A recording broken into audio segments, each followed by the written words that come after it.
lebih sadisnya lagi, ketika di malam hari, si gadis ini pun membawa pisau dapur yang bakalan digunakan untuk menusuk orang tua angkatnya yang sedang tertidur lelap.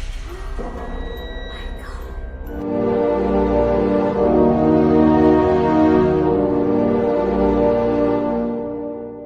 Hai, welcome back Story Lalas on my channel. Sepanik-paniknya orang kalau dimaling, lebih panik lagi orang yang kena bunuh di depan mata dan diteror dengan anak adopsinya sendiri.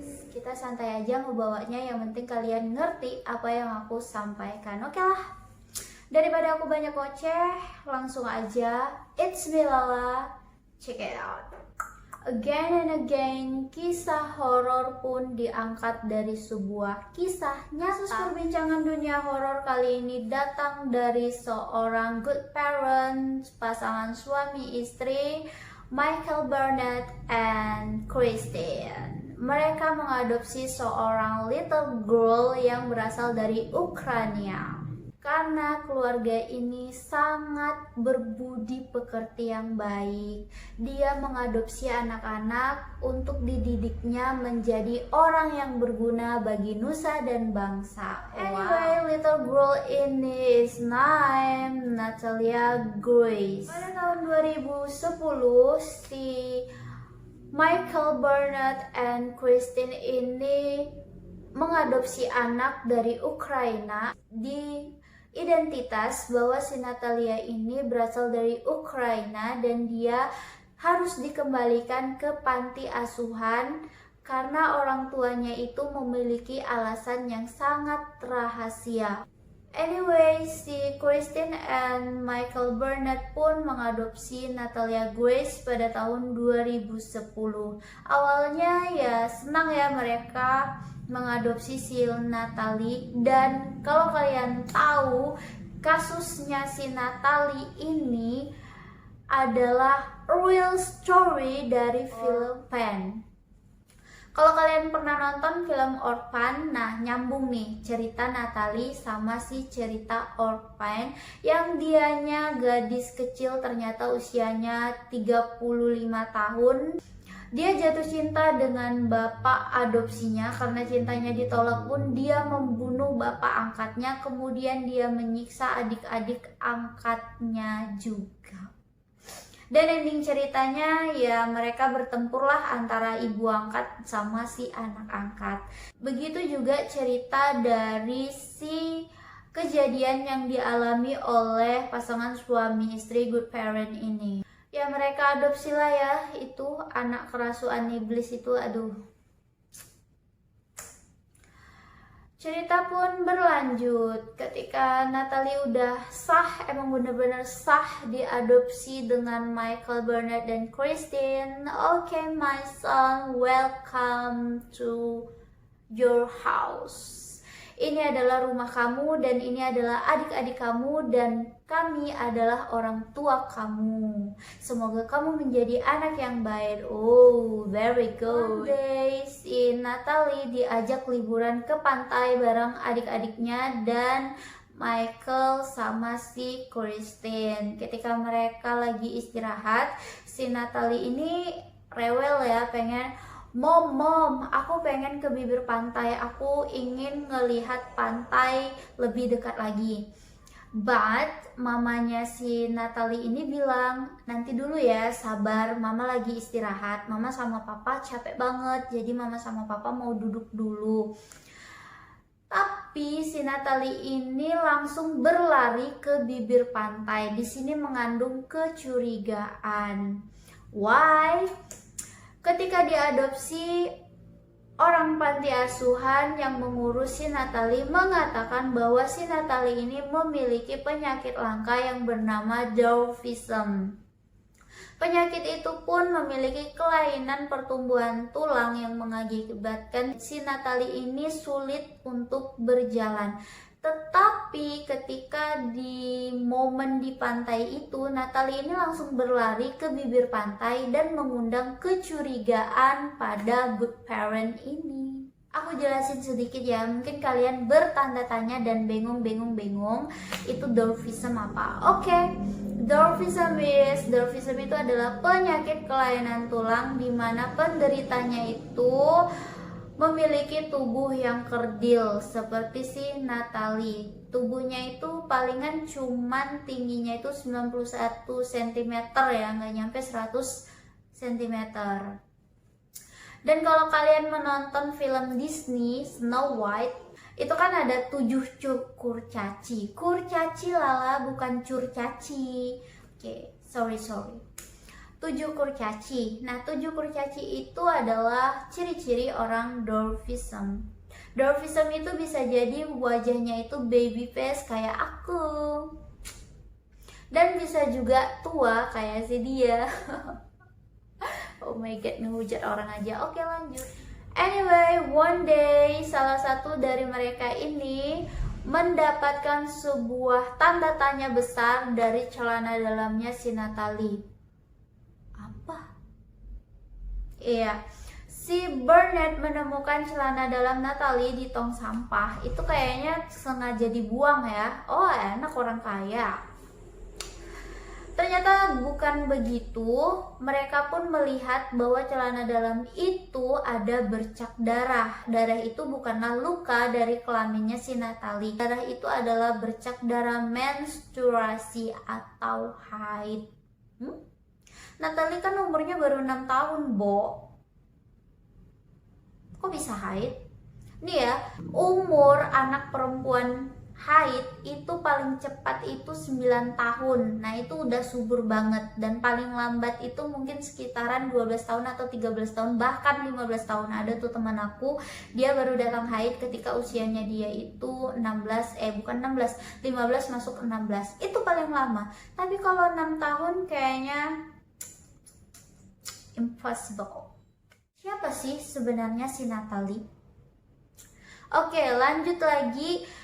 Dan Natalie ini ketika diberikan mainan boneka Barbie dengan si Christine, dia nggak mau Barbie itu dibuang dia karena kata dia ini nggak cocok buat aku nongkrong dengan orang-orang dewasa. Dan perkataan vocabulary-nya si Natalie ini vocabulary orang dewasa, bukan vocabulary anak kecil. Bicaranya itu layaknya orang dewasa, bukan anak-anak kecil. Dan dia pun bergaul dengan gadis-gadis dewasa, bukan teman seusia dia yang 6 tahun. Ketika orang tua adopsi Natalie ini pergi keluar rumah untuk mencari bahan makanan buat mereka-mereka ini, kan di rumah itu dipasang baby monitor. Nah, mereka melihat dari baby monitor, di situ terdapat bahwa si Natalie ini menyiksa adik-adiknya. Jadi adik-adiknya itu disiksanya, dipukulinya, ya layak-layak seperti film Orphan yang dia menyiksa bahkan membunuh satu persatu adik-adik angkatnya. Kecurigaan demi kecurigaan pun menyelimuti pikiran kedua orang tua angkatnya si Natalie. Michael Burnett pun mengajak Natalie ke dokter psikolog.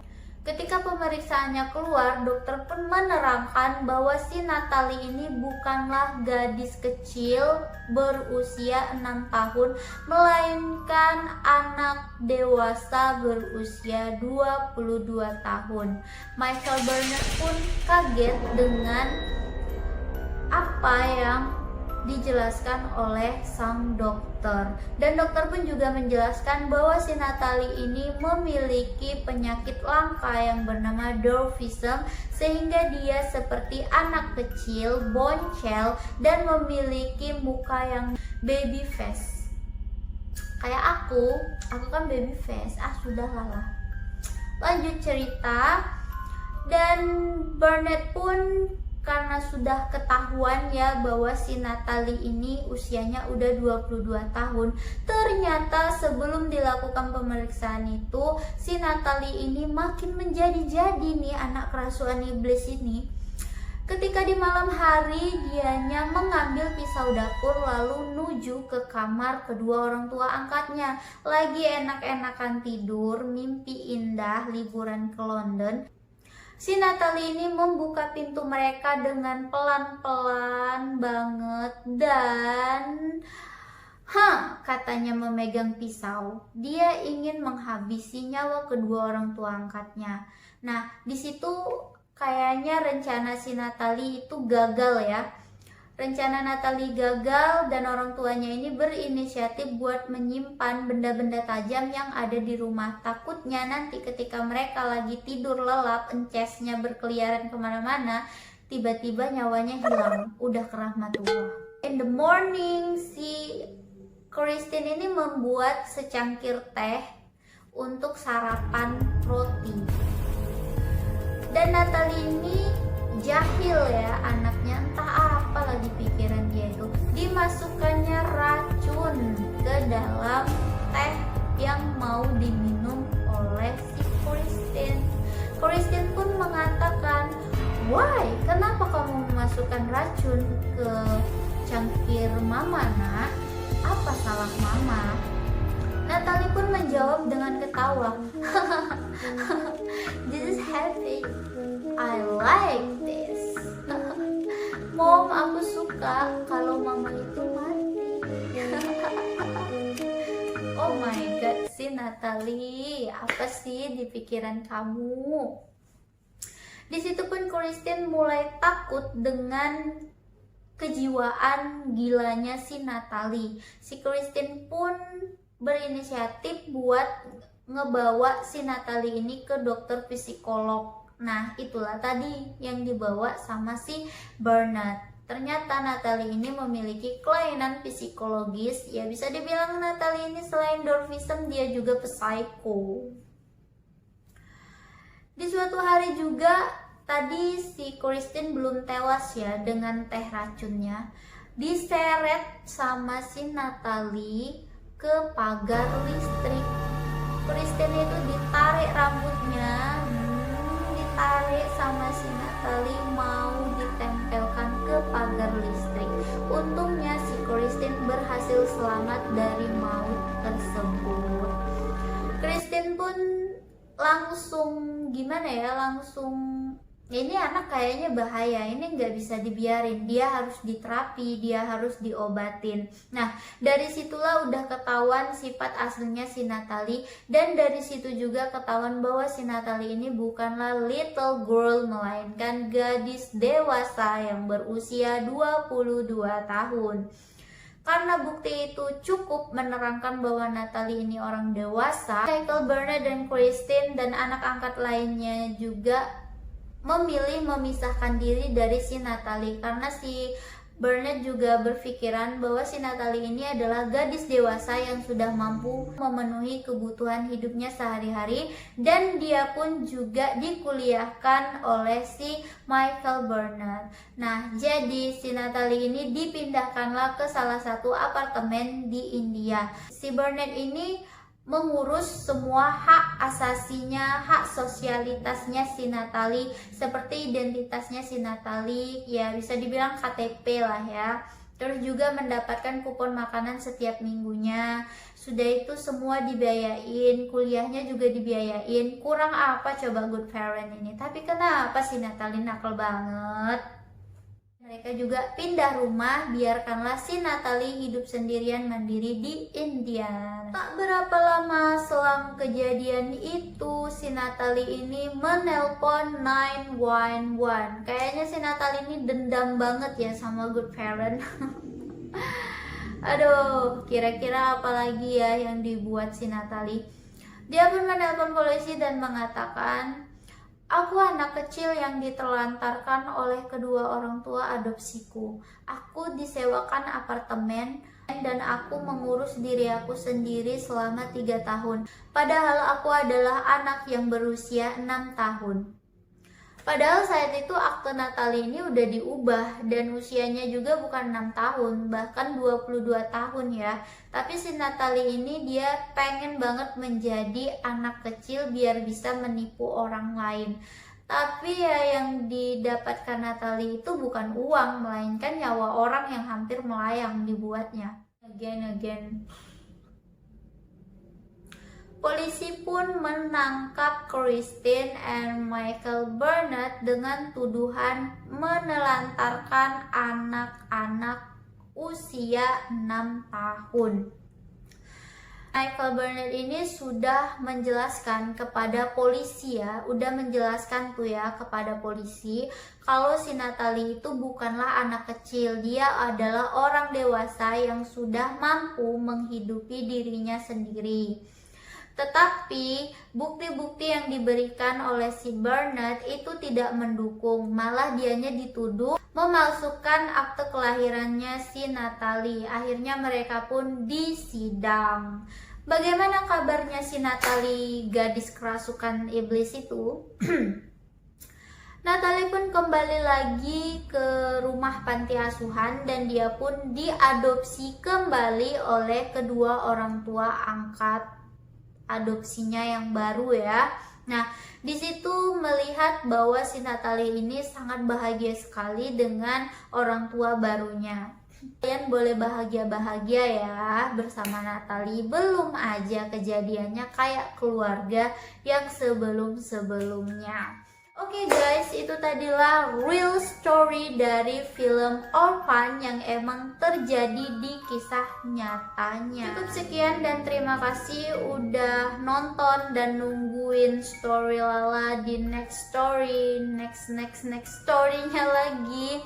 Dan juga terima kasih buat teman-teman yang udah subscribe, turn notification di channel Story Lala. Aku harap kalian tetap stay on my channel. Anyway, you like a video, you can klik tombol subscribe, turn notification, dan klik juga tombol like. Kalau menurut kalian nih ceritanya itu cukup epic, menarik, dan banyak banget pelajaran yang diambil dari kisah-kisah ini, kalian boleh klik share ke sosial media kalian. Oke teman-teman, thank you very much. See you the next video. Bye bye. Salam manis dari aku. Allah.